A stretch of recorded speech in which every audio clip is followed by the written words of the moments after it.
بسم الله الرحمن الرحيم. هناخد النهاردة مع بعض المحاضرة الخامسة لقسم علم نفس التعليم المدمج. هنبدأ برضو بالcomprehension passage وبعد كده هندخل على الجزء الخاص بالجرامر.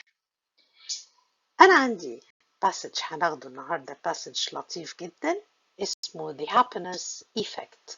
ده موجود عندكم في page 30 في التكست بوك بتاعكم. Happiness may be the primary goal of human existence. Philosophers have wrestled with the concept of happiness. Legislators create laws to support citizens' rights to pursue happiness. Television, radio, and print advertisers assure consumers that various products will guarantee happiness. Interestingly, people have a tendency to believe they are happier than their neighbors, and they are optimistic about their happiness in the future. Most people assume that they will be happier a decade from now than they are today. Clearly, everyone, from writers and philosophers to legislators and the average person on the street, thinks a great deal about happiness. What makes happiness so important to human existence? طبعا السؤال الأخير ده ممكن كل واحد يجاوب عليه بطريقته مع نفسه. يا ترى ليه السعادة هي شيء مهم قوي للوجود الإنساني؟ هنشوف بقى الرايتر وجهة نظره إيه أو بالنسبة له ليه السعادة مهمة بعد ما نشرح الجزء ده. Happiness may be the primary goal of human existence. Primary الأساسي، الهدف الأساسي للوجود الإنساني. Philosophers الفلاسفة have wrestled with the concept of happiness. wrestled with يعني تعاملوا كتير بعنف، بقوة، بشدة مع فكرة السعادة. يعني اتعاملوا بشكل كتير مع هذا الكونسبت عشان يحاولوا يوصلوا لمعناه، لأسبابه، لإزاي نحققه وهكذا.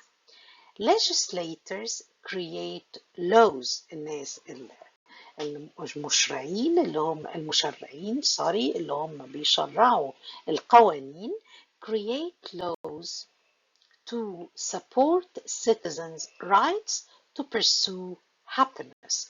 بيعملوا قوانين علشان يضمنوا حقوق المواطنين في إن هم يحققوا السعادة بتاعتهم.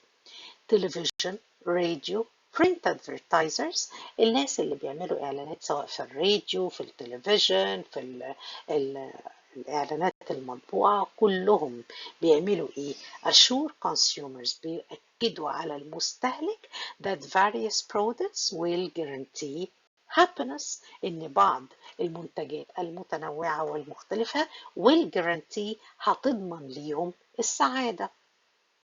Interestingly, people have a tendency to believe they are happier than their neighbors. بعض الناس have a tendency عندها ميل إنها دايما تحس إن هي عايشة بشكل أسعد من غيرها، ودي فعلا حاجة موجودة عندنا في الكالتشر حتى بتاعتنا. دايما احنا نقول إيه؟ الحمد لله يا رب إحنا أحسن من غيرنا. And they are optimistic about their happiness in the future. والناس بيبقى عندها نوع من التفاؤل. optimistic متفائل. optimistic about دايما لاحظوا البروبوزيشن اللي بيستخدم. They are optimistic about their happiness in the future. عندهم نوع من التفاؤل متعلق بسعادتهم في المستقبل، وده فعلا حاجة مفروض يبقى سلوك عند كل الناس، هي حسن الظن بالله وإيمان الإنسان إن دايما اللي جاي هيبقى إيه أحسن بإذن الله. Most people assume that they will be happier a decade from now than they are today. وناس كتيرة بتقول هي هتبقى أسعد إن شاء الله a decade from now، يعني بعد 10 سنين من دلوقتي أكتر من الوقت الحالي. Clearly, everyone، كل واحد from writers and philosophers, legislators, the average person، الشخص العادي المتوسط، common person، الشخص العادي on the street thinks a great deal about happiness. بيفكر كتير عن السعادة. طيب يا ترى هي ايه اللي مخليها مهمة كده؟ هنشوف رأي الكاتب. Not only does happiness feel good, but it appears to provide a variety of psychological and physical benefits. Happiness plays a significant role in enhancing good health, strengthening the immune system, promoting longevity, improving productivity and performance, and increasing resilience. Happy people work hard, play hard, have an active social life and a social conscience, experience good health, and live longer. A happy person lives an average of 9 years longer than a miserable one. في الجزء ده الكاتب بيوضح ليه السعادة مهمة أو البنفيتس، المنافع أو بتاعة السعادة. فبيقول إن it appears to provide happiness appears to provide a variety of psychological and physical benefits. السعادة ليها منافع كتير نفسية وعضوية، وطبعا حضراتكم تقدروا تقروا كتير بالنسبة للحاجات المتعلقة بعلم النفس وبالنسبة للنقطة دي. Happiness plays a significant role، دور مهم وأساسي in enhancing good health، في إن هو بيقوي أو بيعزز من الصحة. strengthening، بيقوي الإميون سيستم، جهاز المناعة. promoting longevity، بيعزز طول العمر، يعني لأن ثبت عن طريق أبحاث كتير إن الناس اللي بتبقى سعيدة فعلا قد يعني يطول عمرها أكتر من الناس اللي هي حزينة أو في كآبة. improving productivity and performance، بيحسن الأداء وبيحسن الإنتاج. and increasing resilience، وكمان بيزود التفنس، الصلابة بتاعت الإنسان وقدرته على إنه هو يقاوم الصعوبات ويتغلب عليها. Happy people work hard, play hard, have an active social life. دايما الناس السعيدة هي ناس عندها قدرة كبيرة جدا على إنها تشتغل بجد وباجتهاد وبعزيمة وبقوة، وفي نفس الوقت لما بيبقى بيلعبوا بيخرجوا بيعملوا كل الأداء بتاعهم ده بقوة وبعزيمة. have an active social life، وبيبقى عندهم حياة اجتماعية نشطة جدا. and a social conscience، وعندهم ضمير اجتماعي عالي. they experience good health and live longer، بيعيشوا كمان مدة أطول. a happy person lives an average of 9 years longer than a miserable one. والشخص السعيد ممكن يعيش مدة تتراوح ما بين 9 سنين في الافريج، في المتوسط، أطول من الشخص الميزربل أو الشخص اللي عايش حياة تعيسة. However, good news abounds in the study of happiness. في أخبار كويسة متعلقة الدراسات اللي اتعملت على السعادة. Fortunately, humans experience happiness from a wide range of stimuli. الناس يعني بتشعر بالسعادة دي from a wide range of stimuli. stimuli ده البلورال، الجمع بتاع stimulus. stimulus يعني ايه؟ يعني حافز، حاجات الإنسان فيه حاجات كتيرة بتبعث على السعادة في حياته، زي مثلا traveling to an exotic destination، إن الواحد يسافر لمكان exotic، مكان بعيد، مكان جديد، مكان غريب.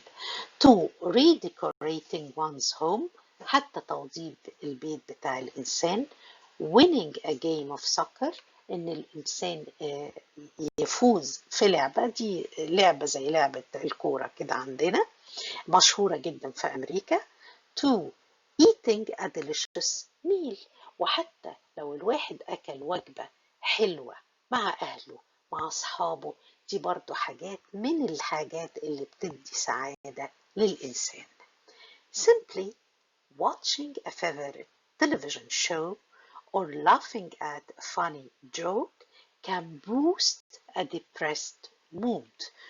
وأبسط حاجة إن الواحد لو اتفرج على a favorite television show، برنامج هو بيحبه، favorite يعني حاجة بيفضلها، or laughing at a funny joke، أو حتى لو ضحك على نكتة، can boost a depressed mood، can lift a depressed mood، كان يعني ممكن يغير، يبدل، يحسن من depressed mood، من mood كئيب أو مكتئب. While the happiness produced by such experiences tends to be short-lived، ولكن السعادة بقى اللي الإنسان يحصل عليها من الأمثلة اللي احنا قلناها كلها دلوقتي دي بتبقى short-lived، يعني مدتها قصيرة. Certain conditions do promote a more long-lasting and durable state of happiness as a lifestyle. في بقى حاجات تانية do promote بتعزز a long-lasting and durable state of happiness، بتعزز أو بتقوي إن الإنسان يعيش في سعادة لمدة أطول. زي إيه؟ زي a wide social network، إن الشخص يكون عنده دائرة اجتماعية كبيرة، كل ما كان الإنسان حواليه مجموعة أكبر من الأصدقاء أو المعارف أو القرايب أو الجيران، كل ما ازدادت مجموعة العلاقات الاجتماعية أو الدائرة الاجتماعية اللي حواليه، كل ما الإنسان كان أسعد. Believing in a meaningful reason for one's existence، إن الإنسان يحس إن هو وجوده له معنى. And establishing goals and working to achieve them. وحاجة مهمة جدا بتحقق للإنسان سعادته هو when we establish goals، لما احنا بنحط أهداف وبنسعى على تحقيقها. فتحقيق الأهداف دي من الحاجات الجميلة واللي بتحقق للإنسان سعادة كبيرة جدا. نيجي بقى للجزء بتاع الأسئلة. In the section why be happy, why does the author include parentheses around and a social conscience؟ ليه الكاتب حط parentheses على and a social conscience؟ الإجابة الأولانية بتقولي to point out that social conscience leads to good health، عشان يقول لي إن الضمير الاجتماعي ده بيؤدي لصحة كويسة. هو ما جابش سيرة حاجة زي كده. to emphasize the importance of playing and working hard، عشان يؤكد على أهمية إن إحنا نلعب ونشتغل كويس. to point out that having a social conscience can promote longevity عشان يأكد إن لما بيبقى عندنا ضمير اجتماعي ده ممكن يدينا عمر أطول. To emphasize the importance of social conscience as a part of an active social life عشان يؤكد على أهمية الضمير الاجتماعي في حالة لما الإنسان يكون عنده دائرة اجتماعية كبيرة. هو ده الإجابة المظبوطة، وعشان كده هو حطه between inverted commas عشان يدينا المعنى الضمني ده. What change occurs as a result of adding the prefix un to fortunate? Unfortunate بيديني العكس بتاع الكلمة على طول. Believable شيء ممكن أصدقه. Unbelievable شيء لا يمكن تصديقه. Fortunate, unfortunate, the word takes on the opposite meaning. الإجابة number C. Which statement summarizes the heading What causes happiness؟ أنهي statement في دولت بتلخص العنوان ده؟ A wide social network is a key to happiness. Laughing at funny jokes helps to lift a gloomy mood. Scientists conclude that good news leads to long-lasting happiness. ولا both short and long-term happiness are caused by a variety of experiences. يبقى الجزء اللي كان بيتكلم على أسباب السعادة ممكن بدل what causes happiness أحط بداله أو يكون السمري بتاعه. السمري بتاع الجزء ده هو إيه؟ Both short and long-term happiness are caused by a variety of experiences. لأنه هو فعلا كان بيتكلم على كده، فده ممكن الجزئية دي يبقى ده الملخص بتاعها.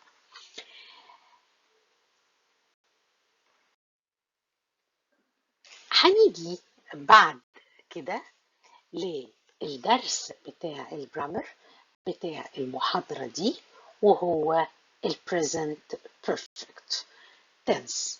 هشوف present perfect ده بستخدمه امتى وبستخدمه ازاي.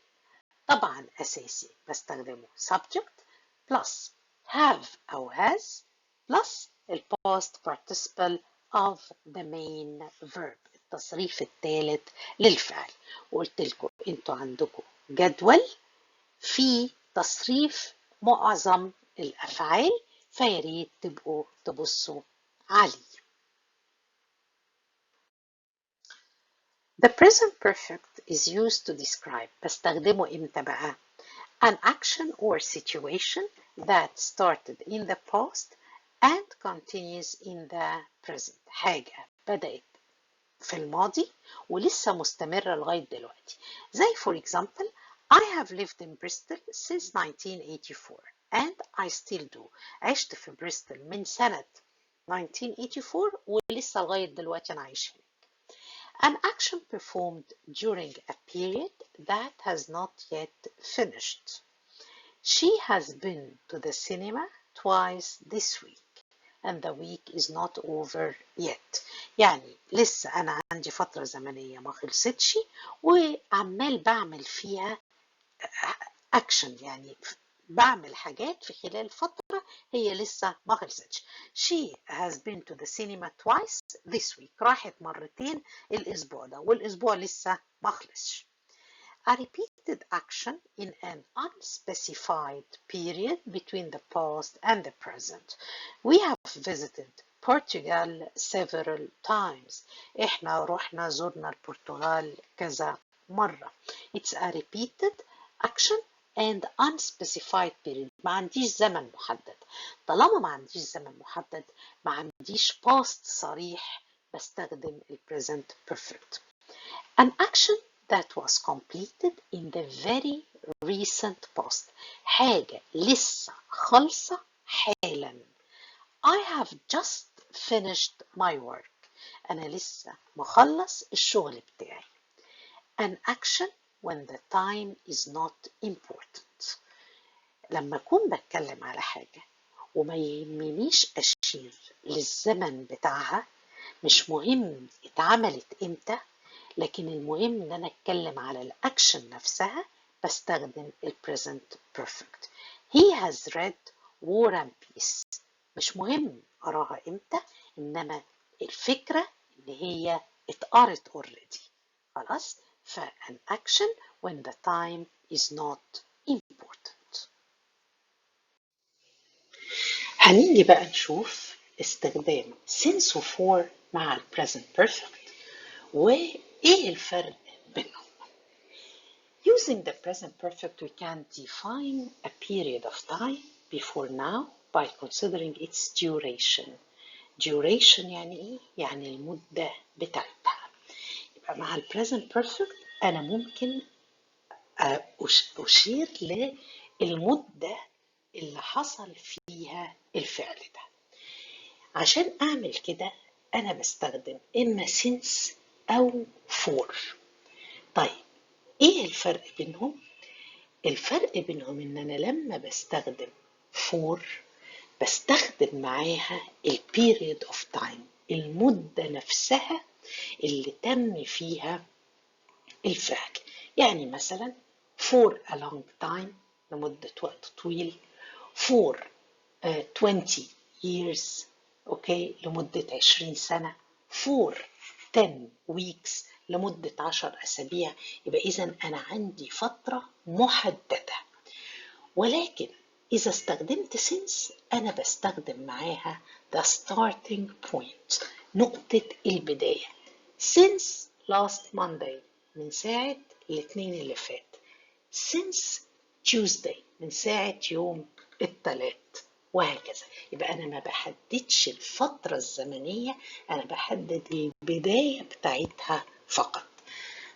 For example نقول مثلا for 6 weeks، for a week، for a month، for hours، for 2 hours. يبقى أنا هنا محدد ال duration، محدد المدة، محدد ال period of time، الفترة نفسها قد إيه. I have worked here، اشتغلت هنا for 5 years. بستخدم ال present perfect، بستخدم for 5 years. يبقى أنا اشتغلت هنا لمدة 5 سنين، وقد أكون مستمر لسه في الشغل لغاية دلوقتي. الستراكشر بتاع الجملة إيه؟ subject verb and predicate، تكوين الجملة اللي اتفقنا عليه. طيب لو أنا أخدت since، اتفقنا لما بستخدم since أنا باخد بداية المدة فقط. زي for example since this morning من ساعة الصبح، since last week من الأسبوع اللي فات، since yesterday، since I was a child، since Wednesday، since 2 o'clock. بداية المدة، ولكن مش the period of time itself، مش المدة نفسها قد إيه، مش 4 شهور، مش سنة، مش 5 شهور، لا، البداية نفسها من إمتى. I have worked here since 1990. اشتغلت هنا من سنة 1990. Okay? We often use the present perfect with time adverbials which refer to the recent past. ال adverbs of time اللي أنا بستخدمها مع ال present perfect هي just، recently، only، just، up to now، yet، so far، ever، okay، never. خلاص؟ زي بالظبط ال adverbs of frequency اللي كنت بستخدمهم في ال present. يبقى لكل زمن في adverbs معينة دايما بستخدمها معي. ناخد examples. Scientists have recently discovered a new breed of monkey. Scientists have recently، مؤخرا. recently بستخدمها مع ال present perfect. ولاحظ ان الادفيرب بستخدمه فين؟ ما بين الhelping verb اللي هو have وما بين المين verb اللي هو discovered. يبقى لما باجي استخدم الادفيرب دوت وعندي a helping verb and a main verb، الادفيرب بحطه في النص ما بينهم. We have just got back from our holidays. احنا لسه راجعين حالا. A recent action زي ما اتفقنا ان just بتيجي فين مع recent action، مع action لسه يا دوبك ما خلص. طيب انا حطيت التايم adverbial ده فين؟ مكانه فين؟ مكانه في النص ما بين الhelping verb والmain verb. طيب نيجي للتايم adverbial زي ever. ever بستخدمه امتى؟ في ال present perfect tense، بستخدمه في ال questions. عندي so far، عندي until now، عندي up to now، عندي yet. وyet بستخدمها فين؟ بستخدمها في السؤال وفي النفي.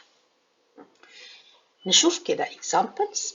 Have you ever been to Paris؟ عمرك رحت باريس؟ Where have you been up to now? Have you finished your homework yet؟ أدي yet أهي بستخدمها فين؟ في السؤال. فين بحطها في الآخر خالص. Have you finished your homework yet؟ خلصت مذاكرتك دلوقتي ولا لسه؟ No, so far I have only done my history.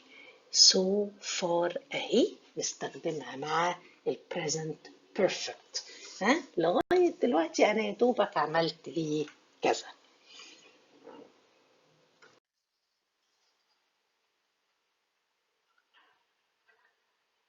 أخلي بالي بقى هنا من حاجة مهمة اللي هي إيه؟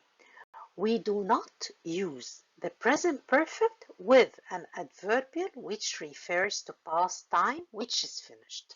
ما بستخدمش أبدا ال present perfect في جملة أكون مستخدم فيها an adverb that refers to the past. ما ينفعش.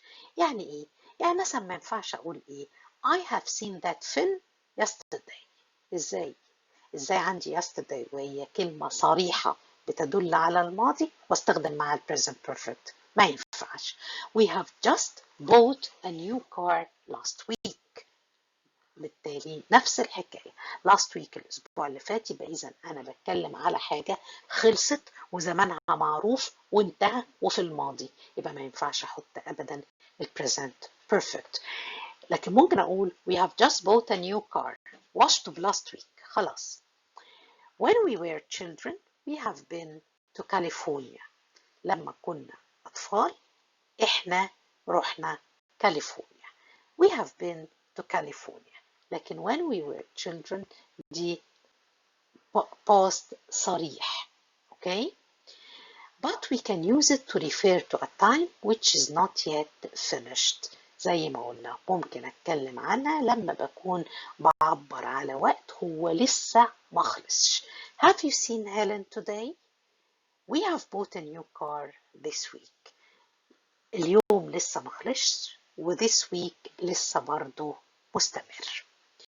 طيب نيجي بقى بعد كده هناخد شوية exercises علشان دايما نراجع على كل الجرامر اللي بناخده. Complete the sentences using the correct preposition. فاكرين أول درس خالص أخدناه أو تاني كلاس تقريبا اللي هو متعلق بالprepositions. Mary is the living room the moment.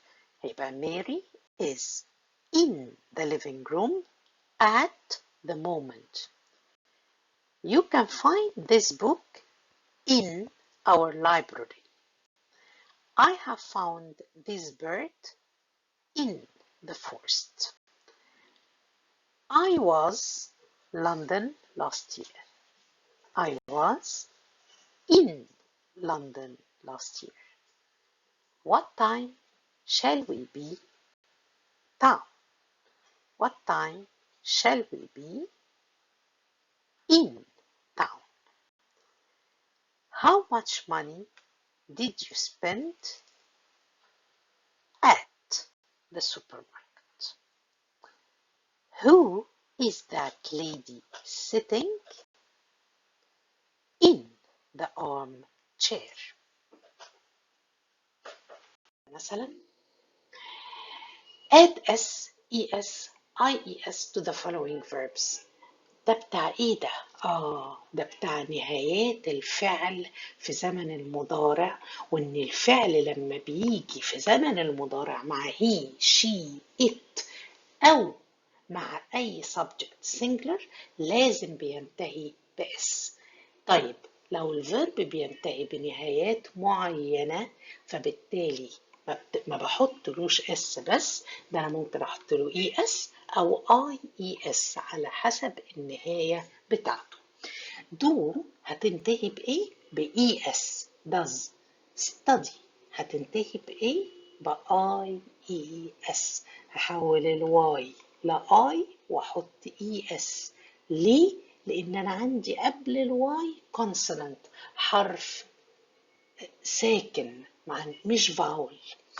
لو كانت هنا فاول كنت هسيب الواي زي ما هي وهحط الاس عادي خالص. teach هتنتهي بايه؟ هتنتهي باي اس teachers. ليه؟ لانها بتنتهي بسي اتش. ده رول عندي خدناه المره اللي فاتت وبحفظه. say هتبقى ايه؟ هحط فيها اس فقط. ليه؟ لان الواي قبلها فاول فما اقدرش احول الواي لاي. watch هتنتهي بايه؟ باي اس. cry هتنتهي بايه؟ هتنتهي ب اي اي اس. ليه؟ عشان هي قبلها consonant، قبلها حرف ساكن مش متحرك. dance هتنتهي بايه؟ هحط فيها اس فقط. miss هتبقى مسز اخرها اي اس لانها بتنتهي بدبل اس. هاري هتبقى هاريز. يس اي اي اس. اي اي اس. ليه؟ لانها بتنتهي قبل الواي في كونسونانت مش فاول. هنيجي بقى للاكسرسايز التاني اللي هو ايه؟ انا عندي verbs ومطلوب مني ان انا اصحح الفيرب دوت واحطها in the correct form. يعني ايه؟ يعني همشي الفيرب تبع التنس المظبوط ليه في الجملة. التو تنسز اللي احنا اخدناهم لغاية دلوقتي هما السيمبل present والبريزنت بيرفكت. يبقى هظبط الفيربس في الجمل دي على هذا الأساس. الجملة الأولانية بتقول إيه؟ The neighbor's children sleep for 2 hours every afternoon. طيب ألاقي عندي هنا every afternoon. every afternoon, every day, every year, every week دي من ال adverbs of frequency اللي بستخدمها مع ال simple present. اوكي؟ فهيبقى الفيرب هنا هيبقى في السيمبل present. محدش يتلخبط ويحط في البريزنت بيرفكت عشان شاف فور، لان معنى الجملة بيفهمني ان دي عادة بتحصل كل afternoon. يبقى معنى كده when I'm talking about a habit I use the simple present. هحط sleep وهسيبها زي ما هي، هو دوت شكلها في السيمبل present لما بيكون السبجكت plural. Uncle Ziad eat dinner with us every Friday night. نفس الحكاية، أنا عندي هنا every Friday night. يبقى إذن this is a regular action. This is something that happens regularly. And when I refer to any regular action, I use the simple present. يبقى أنا بتعلم وبشوف وبعرف إزاي أنا بستخدم الزمن المظبوط في الجملة بتاعتي. يبقى Uncle Ziad eat هنكتبها زي ما هي؟ لا، لازم يتحط فيها اس علشان Uncle Ziad is a singular subject، والsingular subject لازم احط معاه singular verb. ايه علامته في البريزنت؟ ان الفيرب ينتهي بس. يبقى uncle زياد eats dinner with us. I often go for a walk after supper. often من ال adverbs of frequency اللي بستخدمها مع ال simple present. يبقى على طول هستخدم ال simple present اللي هو I go وهتفضل زي ما هي. My sister needs some money to buy a new notebook. My sister دي singular subject، هيبقى الverb لازم هيتحط له s في present. Okay? My sister needs some money to buy a new notebook. It's a fact. I'm talking about a fact. Mr. Dorian worked 35 hours a week. Again, this is a fact. This is what happens. Okay? Mr. Dorian works 35 hours a week. بيشتغل لمدة 35 ساعة في الأسبوع. work هنا هحط فيها s لأن Mr. Dorian ده is a singular subject. My friend عفت like classical music very much. نفس الحكاية. عندي هنا singular subject يبقى like هحط فيها s فهتبقى likes classical music very much. Rewrite the following sentences putting the frequency expressions in the right place. دولت ال adverbs of frequency، واحنا كنا قلنا ان ال adverbs of frequency ليها مكان بحطها فين؟ before all verbs but after verb to be، ولو عندي helping verb و main verb فهي بتتحط في النص ما بينهم. They are happy to have guests. always هتتحط فين؟ بعد verb to be، يبقى they are always happy. We laugh at people in trouble. ال adverb of frequency never هتتحط فيه قبل الفيرب، يبقى we never laugh at people in trouble. I'm busy on Wednesdays. أنا دايما مشغول on Wednesdays. حطيت فيها s معناها إن أنا مشغول جميع أيام الأربعاء في كل أسبوع. يبقى I am the verb to be، يبقى ال adverb of frequency هيتحط بعدي مش قبلي، يبقى I am usually busy on Wednesdays. Birds build their nests on this roof every winter. every winter هتتحط فين؟ ال adverb of frequency دوت بيتحط في يا إما في الأول خالص يا إما في آخر الجملة خالص. Every winter birds build their nests on this roof. طيب لو تفتكروا احنا قلنا على ال adverb of frequency ده اسمه ايه؟ اسمه definite ولا indefinite؟ يعني محدد أو معروف ولا indefinite؟ لا ده definite، ده معروف، ده محدد، لأنه specifying التايم بالظبط اللي بيحصل فيه ده كل شتاء. They sing very loudly. هنا ممكن أحطها في الأول وممكن أحطها قبل الverb. Generally they sing very loudly أو they generally sing very loudly برضو هتنفع.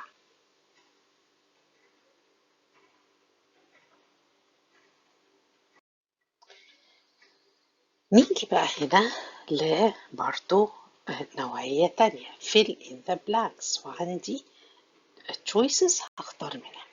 I finished the job. I have ولا I has ولا I am finished the job. طبعا I have. الزمن عندي هنا ايه؟ present perfect. استخدمته ليه؟ أنا ما عنديش أي حاجة بتحدد لي time. الأكشن نفسها إن أنا خلصت الجوب أهم من الوقت، فبستخدم ال present perfect. Have you your lunch? Have you eat ولا ate ولا eaten your lunch؟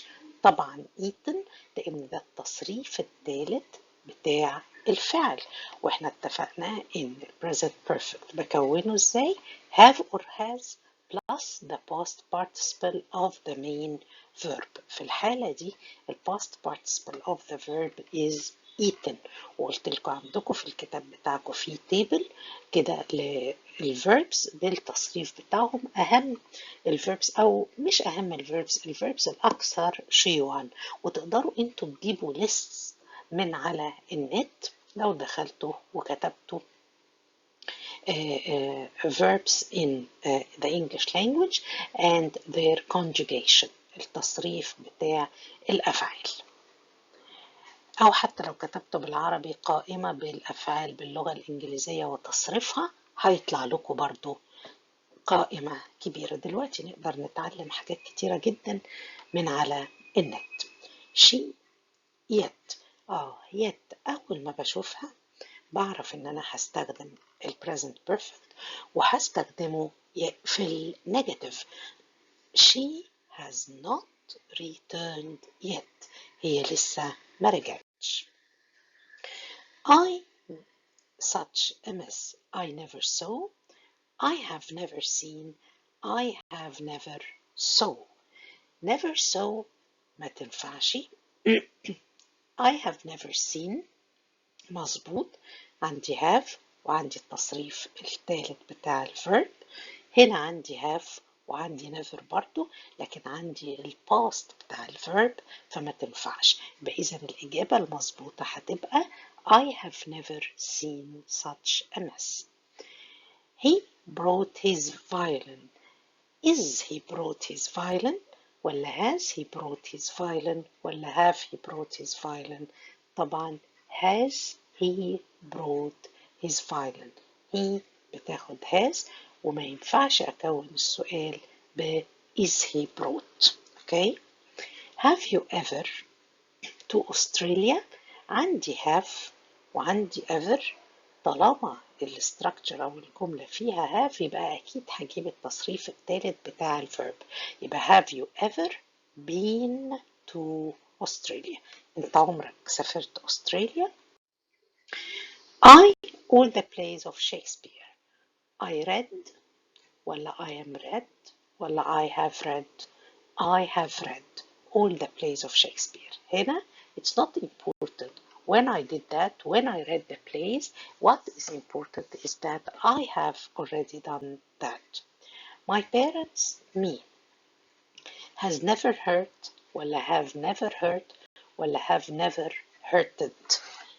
طيب مبدئيا كده بفكر ازاي؟ my parents جمع، يبقى اذا هتاخد has او have. يبقى انا كده هشيل دي خالص من التفكير بتاعي لانها بتبدأ بهاز، وهبتدي ابص على الاجابتين الفاضلين have never hurt ولا have never hurted. اللي هيخليني احدد هنا الفيرب الاخير اللي هو hurt او hurted. احنا اتفقنا ان have بتاخد التصريف الثالث للفعل. التصريف الثالث بتاع الفيرب hurt هو زي ما هو hurt hurt hurt hurt. يبقى my parents have never hurt me. okay. he always wanted to be a soldier. he is always ولا he has always ولا he have always؟ طبعا he third person singular بتاخد has. he has always wanted to be a soldier. she to anybody. she never apologized ولا she has never apologized ولا she have never apologized. she singular فأكيد مش هتاخد have، يبقى الإجابة دي خلاص أنا مستبعدة. she never apologized to anybody. أنا ما أقدرش أستخدم ده لأني ما عنديش أي حاجة تدل على إن أنا ممكن أستخدم الباست. الحاجة التانية اللي أنا عارف إني never بتيجي مع الsimple present، يبقى إذن هستخدم الإجابة التالتة اللي هي she has never apologized. كل الأنسز اللي إحنا عملناهم أنا برضو كتبتهم لكم علشان يبقوا موجودين